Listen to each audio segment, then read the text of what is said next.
Bueno, nos vamos a meter en el tema que le anunciaba antes de la pausa. Hoy, como le contaba, a través del boletín oficial se dio a conocer cuántos serán los convencionales que por cada uno de los departamentos se van a elegir el próximo 4 de julio, que serán un total de 60 y que tendrán la tarea de abocarse a la reforma de la Constitución, cuya necesidad ya fue tratada por la legislatura semana pasada. Pero claro, el tema de lo que es la reforma es un tema que hay que tratarlo, al menos nosotros así lo entendemos, de tratarlo con aquellos que realmente tienen y son idóneos en el tema, saben de qué se trata, y por eso es que lo hemos convocado hoy para que nos hable del tema, nos dé su punto de vista, alguien a quien yo respeto muchísimo, es un hombre que sabe de este tema, aparte tengo una amistad con él con la que me honra, y es el doctor Guillermo Martinelli. Guillermo Martinelli hasta hace muy poquito tiempo fue diputado provincial, y según me dicen algunos espíritus de ahí de la legislatura, dice: volvé Guillermo, te perdonamos. Dice, lo extrañamos al doctor Martinelli. Doctor, ¿cómo le va? ¿Cómo está, Guillermo? Qué gusto. Daniel, el gustazo de estar con vos nuevamente, me alegra muchísimo realmente. Bueno, lo mismo para mí. Usted sabe. Una persona tan calificada y un programa tan escuchado es para mí un honor. No, gracias, doctor, gracias. Usted sabe de mi respeto y mi aprecio. Así que bueno, estamos chochos de charlar los dos entonces. Bueno, antes que nada, ¿cómo anda, doctor? Está borrado, doctor, ¿qué le pasa? Antes lo veíamos en la plaza, por lo menos, ahora no sé, está escondido. Y bueno, porque la pandemia obligaba a tomar precauciones sobre estas cosas. Bueno. Hoy me coloqué la segunda dosis de la Sputnik V, así que ya posiblemente dentro de unos días ya mis paseos sean más abiertos. Lo vamos a ver circular como lo sabíamos ver siempre, compartiendo un café ahí frente a la plaza. Bueno, nos alegramos mucho, doctor. ¿Reacción adversa alguna o no? Nada, absolutamente nada. Ni con la primera ni con esta, nada. Buenísimo. Perfecto todo. Buenísimo. Nos alegramos mucho. Que una muy buena organización. Nos alegramos. Muy buena organización. Realmente la primera con la segunda dosis muy buena. La gente que trabaja ahí es una gente muy experimentada, aparentemente muy experimentada, pero es muy eficaz y además muy contenedores. Muy realmente excelente el servicio. Bueno, aclaremos por las dudas, doctor, porque ha visto cómo está de moda ahora los vacunados VIP o los estratégicos, que el doctor Martinelli está dentro de la franja a la que corresponde que se lo vacune, ¿no? Así es. Exactamente, por las dudas, digamos.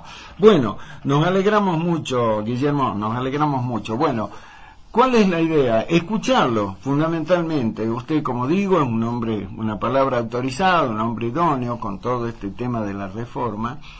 Y quiero escuchar y compartirla con la audiencia de 7 PM su reflexión sobre este tema de la reforma. ¿Están todos los temas que deberían estar? ¿Faltan alguno? ¿Está de acuerdo con el tema de la reforma? ¿Qué dice el doctor Martinelli sobre esto? Bueno, yo digo de que el gobernador cuando fue candidato y antes de ser candidato, inclusive cuando fue senador nacional, ya tenía interés en reformar algunos aspectos de la Constitución, entre otros el tema de los mandatos. Bueno, así fue que el año pasado presentó el proyecto ante la legislatura. Y él presenta el proyecto en una forma que él tiene todo el derecho del mundo de presentarlo en la forma en que quiera. Él lo presenta por artículos. Claro. Por artículos. Y antes, en una exposición de motivos, aclara cuáles son las ideas que él tiene sobre este tema. Pero acá hay algo que es muy importante destacar. La legislatura es la que realmente aprueba o desaprueba eso. Y la legislatura tiene toda la facultad que le da la Constitución para poner los temas que considere. En primer lugar, yo creo que no debería haber sido una reforma que se estipule a través de los artículos específicos de la Constitución, sino por materia. ¿Por qué es eso? Después lo explico. Bien. En segundo lugar, yo creo de que se quedó corta la legislatura. ¿Por qué? Porque tenía que una reforma de la Constitución no es una cosa que se haga cada año bisiesto, no. Sí. Es una cuestión bastante especial y tiene que ser ponderada en el tiempo. Entonces tenía que haber aprovechado para modificar cosas que sean realmente importantísimas. Yo admito de que hay gente que le parece muy bien el tema de la reforma de los tiempos de duración de los mandatos. Yo admito que es un tema para discutir, obviamente, bueno, no me parece mal que se discuta eso.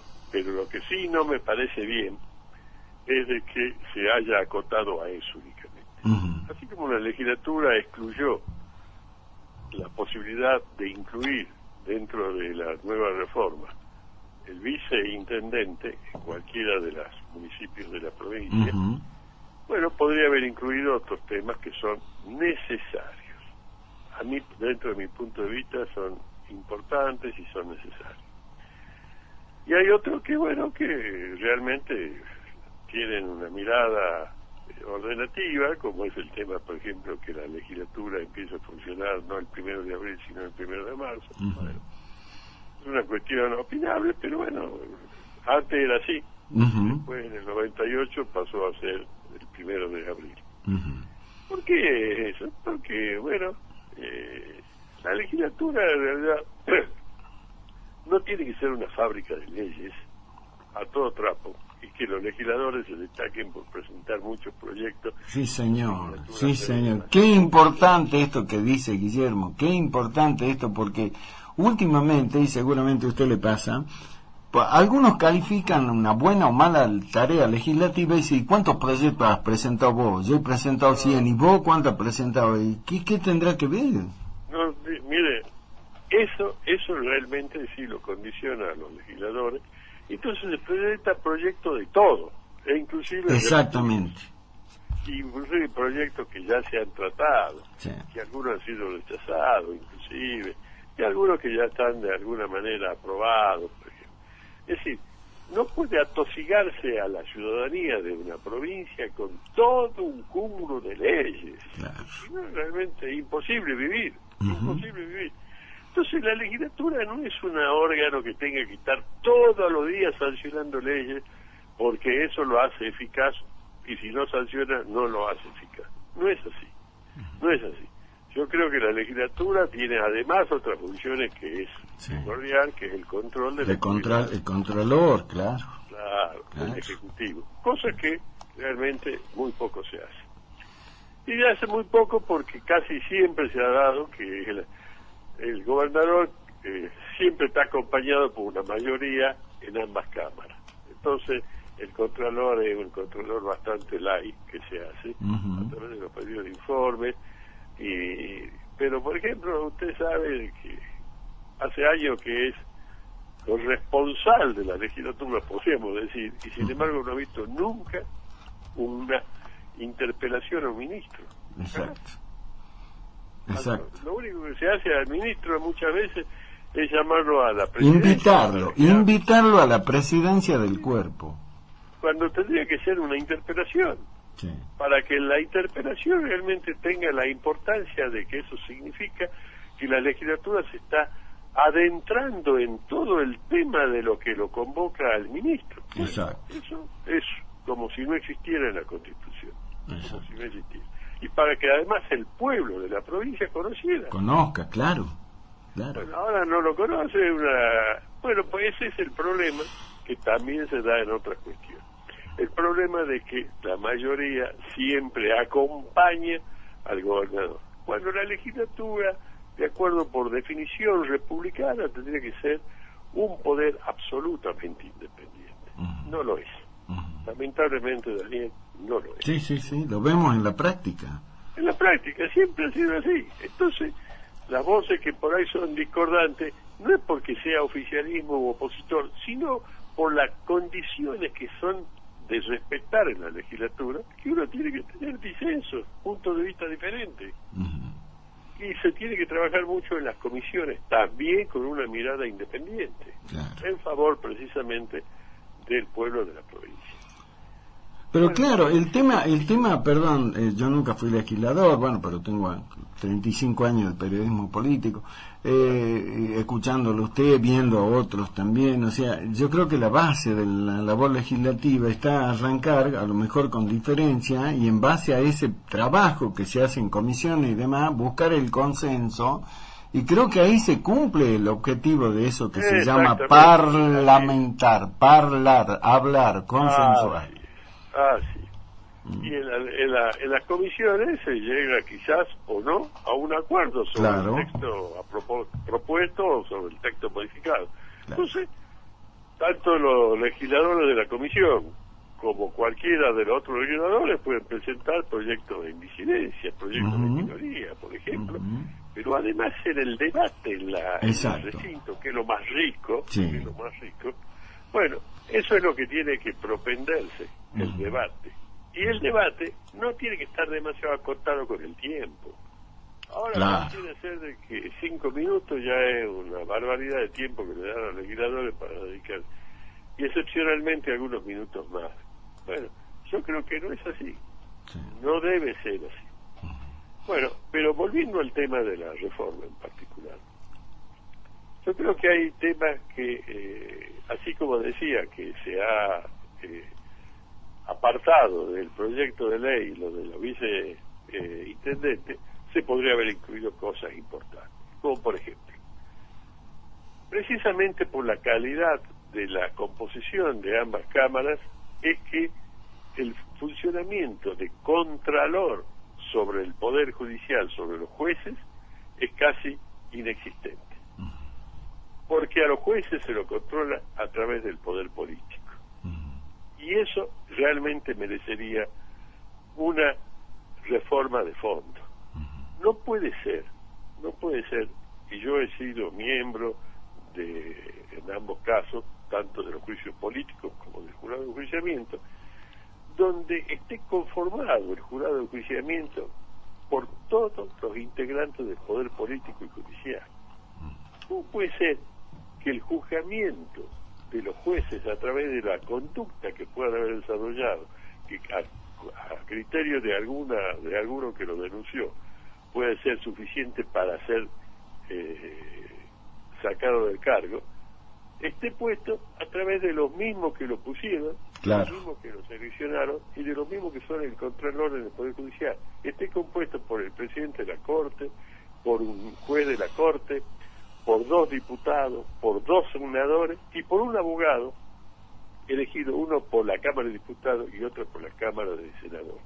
Sobre ese aspecto, fíjese, Daniel, debo de señalar de que en la reforma del 86, la Constitución del 86, los abogados, por ejemplo, eran elegidos, los abogados del foro eran elegidos por el Colegio de Abogados. ¿A través de qué? De una elección. Bueno, en la reforma del 98 se ha puesto que los abogados son elegidos por la Cámara que los nombra. Es decir, por la Cámara de Diputados elige un abogado titular y un abogado suplente, y la Cámara de Senadores un abogado titular y un abogado suplente. Es decir, el poder político es el único que va a juzgar a los jueces. Y esto es un déficit que tenemos, porque es el poder político el que está mezclando la idea que tiene de gobernabilidad, la idea que tiene de acompañamiento, la idea que tiene frente a la conducta que debiera ser juzgado por alguien absolutamente imparcial, diferente, como es, por ejemplo, un jurado de enjuiciamiento de orden popular, absolutamente diferente a lo que es ahora. Bueno, ahora son los diputados, los senadores, los propios jueces y los abogados elegidos por los diputados y senadores los que juzgan. Entonces, no es demasiado correcto eso, no es demasiado. Y esa es una reforma que se ha perdido, imposible de que la pueda tratar la Convención Constituyente, porque se cayó en el error de reformar, de la ley de reforma sea establecida a través de artículos y no a través de materia. Realmente se ha quedado cortísimo. Usted sabe, doctor Martinelli, que charlando con algunos de sus pares, bueno, mi querido amigo el doctor Marcelo López, que es profesor de la cátedra en la Universidad Católica, por señalarme un punto en particular, me dice algo que tiene mucho que ver con vos, pero no solo con vos como periodista, sino con todos los ciudadanos. ¿Por qué no se le dio rango constitucional al acceso a la información pública, por ejemplo? Bueno, ahí está, por ejemplo. ¿Por qué? Porque no le interesa a los gobiernos el acceso a la información pública. Claro. Por eso Mientras menos se sepa, mejor. No le interesa a los gobiernos el acceso que tenga la gente sobre la información que debe conocer la gente. No le interesa. Cuanto más oculta esté, es más seguro para el gobierno. Exactamente. Ahora, no solamente el acceso en cuanto al Ejecutivo, sino el acceso en todos los poderes del Estado. No, en todo. En todos los poderes del Estado. Acá no se trata de otra cosa que no sea que el pueblo no es que controle, sino que sepa que sepa, exacto. Hasta ahora sigue siendo tabú cuánto gana un juez de corte, Guillermo. Así es. ¿No? Así que bueno, hablando de la corte, ¿y cómo lo mira este tema? Porque en esto yo lo charlaba el otro día con el doctor Abel Cornejo y le decía que para mí había el gobernador dejó la vez pasada un mensaje muy claro cuando se pensaba lo contrario, es como si hubiera dado marcha atrás o no, pero dijo: no estoy de acuerdo con la perpetuidad en nada, menos en los cargos políticos, judiciales ni de ningún tipo, cuando ya parecía como algo, cosa juzgada, que los ministros de la Corte, doctor Martinelli, iban a tener perpetuidad. Ahora, a partir de lo que dijo el gobernador, parecería que hay un retroceso en esto. ¿Cómo lo analiza el tema? Bueno, yo yo creo que el gobernador, su proyecto fue claro. Él dice que se vuelva a la fórmula del 1986.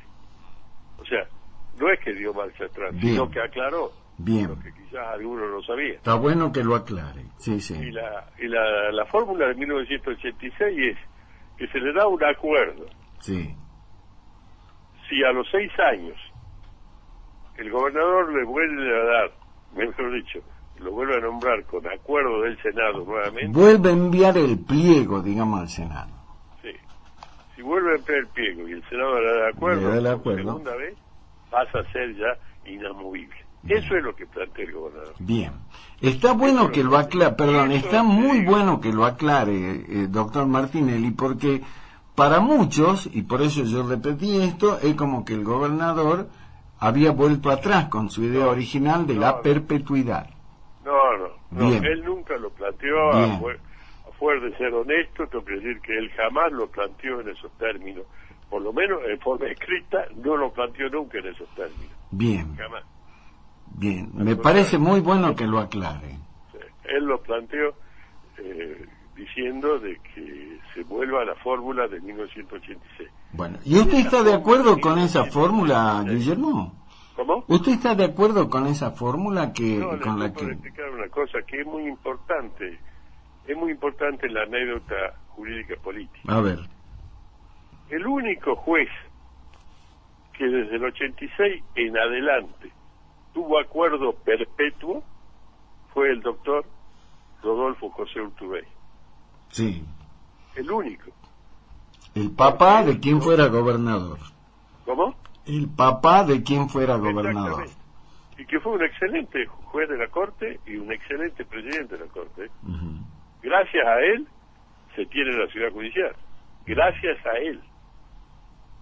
Que se haya inaugurado con otro juez es distinto. Ese juez fue el único que tenía inamovilidad, o sea que podría haber seguido ahora, Claro. Pero él era un hombre de principios muy arraigado, muy firme. Cuando deja de ser presidente de la Corte, porque como órgano político también se manejaban con decisiones de orden política, uh-huh.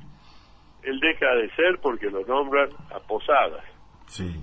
A Guillermo Posadas, presidente, Posada. En una de las reuniones que cada 2 años se tiene que hacer para nombrar presidente. Él se sintió seguramente menoscabado con esto, uh-huh. y renunció a la Corte. Y así es. Y eso que él tenía, como le vuelvo a decir, inamovilidad. Claro, la posibilidad de seguir siendo ministro de la Corte. Sí. Bueno, fue el único caso. Entonces, Este es un tema interesante realmente, si los jueces puede ser así en el segundo mandato o el tercer mandato inamovible. Yo creo que eso es muy interesante para que se discuta precisamente en la Convención Constituyente. Pero, vuelvo a decir, no significa inamovilidad ab inicio, o sea, desde el comienzo. Y también significará, que quisiera entender yo, de que si supongamos que triunfe la fórmula de 1986, sí, empezaremos desde cero con los nuevos jueces. Qué tema interesante, doctor Martinelli, qué bueno que lo plantea, es muy interesante eso, repítalo, doctor, por favor. Que si realmente se modifica eso, será el mismo criterio que para los diputados y senadores, para los gobernadores, claro. Empezar de cero. ¿Qué significa? Que los jueces que hoy están no tienen ya el beneficio que le va a dar la nueva Constitución, por ejemplo, de los 2 mandatos muy inamovibles, no, sino que tendrá que primero tener un mandato y después otro mandato más y recién podría tener el beneficio ese que le da la Constitución del 86. Claro, porque si no alguno, está muy bueno esto que lo plantea el doctor Martínez. Claramente hay un sector hay en la Constitución se pone cláusulas transitorias y en la cláusula transitoria tiene que especificarse este criterio. Claro, porque si no alguno va a decir yo ya estoy en mi segundo mandato, ya me quedo. ¿Cómo? Porque si no, alguno de los que está ahora va a decir yo ya estoy en el segundo mandato, en el segundo acuerdo, me quedo. Ahí está. Entonces tiene que ser clara la Convención Constituyente, es decir, que esto es de ahora en más. ¿Estamos? Bien. Ahora, el otro tema que ya sale un poco del ámbito estrictamente de esto. Ahora, ¿qué le parece la forma como se deben elegir los convencionales, Guillermo? Bueno, es un tema a discutir también, pero ya lamentablemente ya no se lo va a discutir. Se tendría que discutir realmente no como por departamento, sino por habitante. Bien. Resulta de que claro. va a elegir 20, la capital, perdón. 19 convencionales titulares, 19 suplente capital, 3 convencionales para Anta y Metán, 6 convencionales para San Martín y Orán, para cada departamento, ¿no? 2 convencionales para Cerrillo, Güemes, Rivadavia, Rosera, Frontera y Rosero de Lerma, y un titular y un suplente para Cachi, Cafayate, Chicuana, Guachí, Pirulla, La Caldera, La Poma, Molino, San Carlos y Santa Victoria. O sea, en la capital son 19. Sí, son 19. Se elige, para diputados se elige en un turno 10 y en otro 9, exactamente. Exactamente. Bueno, el proceso ese de selección. Ya está hecho así. Ya está aprobado así. No se puede modificar. No, claro, ya está. Ya está aprobado. Pero tendría que ser de otra manera. Capaz que tendría que ser una lista, un distrito único. Un distrito único. Toda la provincia, un solo distrito. Ahora, yo creo que había consenso con ese tema del distrito único, ¿o no? Usted lo debe haber charlado con dirigentes políticos y demás. Pero con algunos dirigentes, con algunos diputados, yo lo charlé y efectivamente pensaba en eso, pero después claro. no se reflejó en la discusión. Pero ¿por qué no se reflejó? Porque eso yo discutí el otro día con un legislador, y al principio me dijiste a mí que había consenso para este tema, y después, pues no, dice que no lo quisimos exponer. Bueno, pero ¿por qué se callaron si ustedes están convocados para eso? No, pues si eso son las cosas importantes también. Pero por supuesto. Es también importante. Pues claro. Pero bueno, por eso digo, la legislatura, realmente vuelvo a repetir, el gobernador tiene todo el derecho del mundo de plantear sí, el lógico. que se le ocurre. Claro. Pero la legislatura tiene la obligación de poner lo mejor para la ciudadanía a través del imperium que la Constitución le da. Si no, tendría que ser realmente un decreto del gobernador, simplemente para pedir la reforma de la Constitución. No, la Constitución dice que tiene que ser con mayoría agravada del Poder Legislativo. Y entonces el Poder Legislativo tendría que reflexionar adecuadamente sobre lo que se va a hacer, que es la reforma de la Constitución, y buscar para el siglo que estamos viviendo, y para los años que estamos viviendo, el mejoramiento absoluto de la Constitución para el mejoramiento total de los beneficios que traería ella a la ciudadanía. Bueno, esto es lo que yo digo que la legislatura ha perdido. ¿Por qué? Perdió esa oportunidad, exactamente. Ha perdido la oportunidad. ¿Por qué?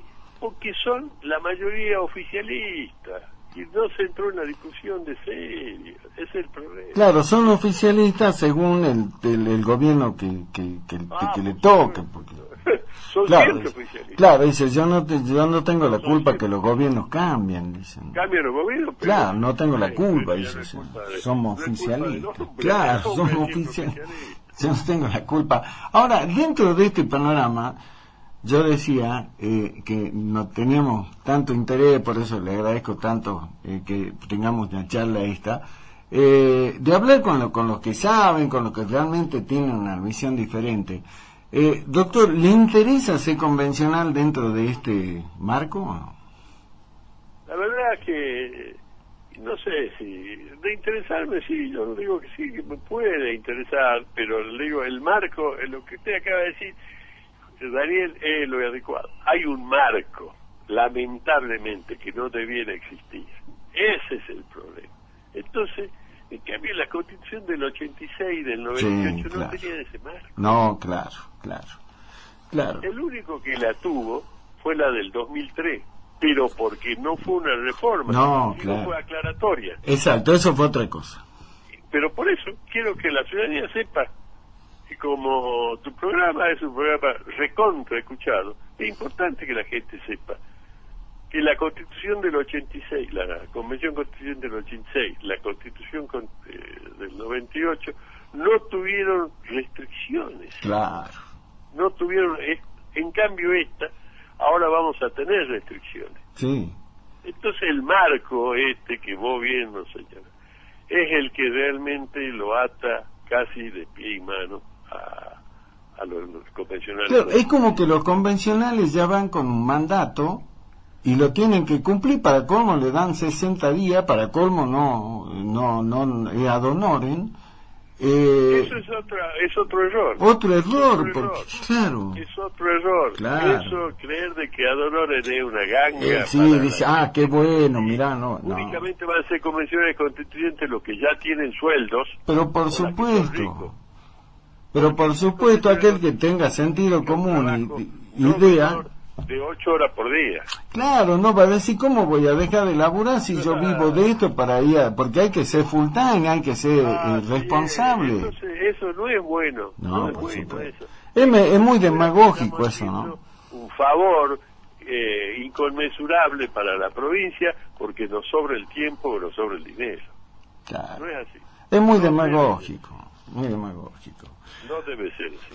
Exacto. Porque hay gente que trabaja y bueno, no sé si le van a conceder licencia, en cambio sí le podrían conceder licencia sin goce de haberes, porque va a ganar su plata. Porque va a cobrar en la convención y tendría que ser una remuneración igual que el diputado.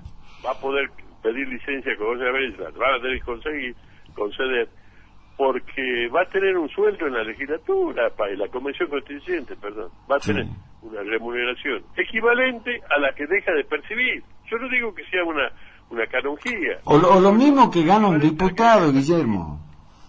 Equivalente a la que deja de percibir por ponerse en la constituyente.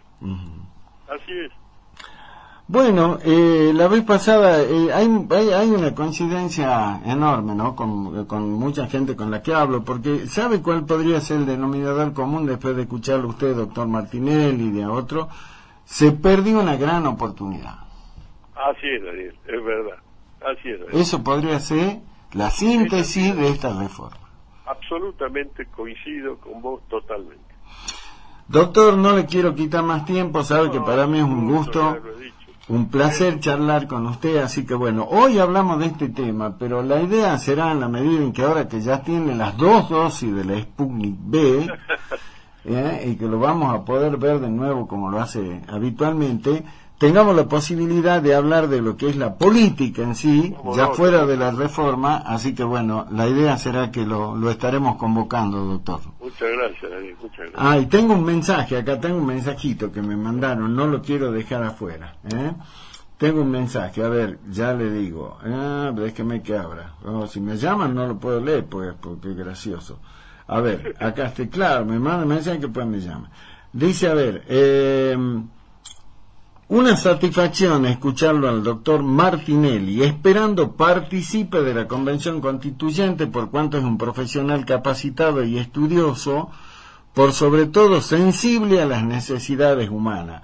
Así que sería muy prudente que pudiese participar, porque lo cierto es que la mayoría de la población no comprendemos con claridad cuál es el motivo de la corrección de nuestra Constitución, instrumento prioritario en los derechos y obligaciones.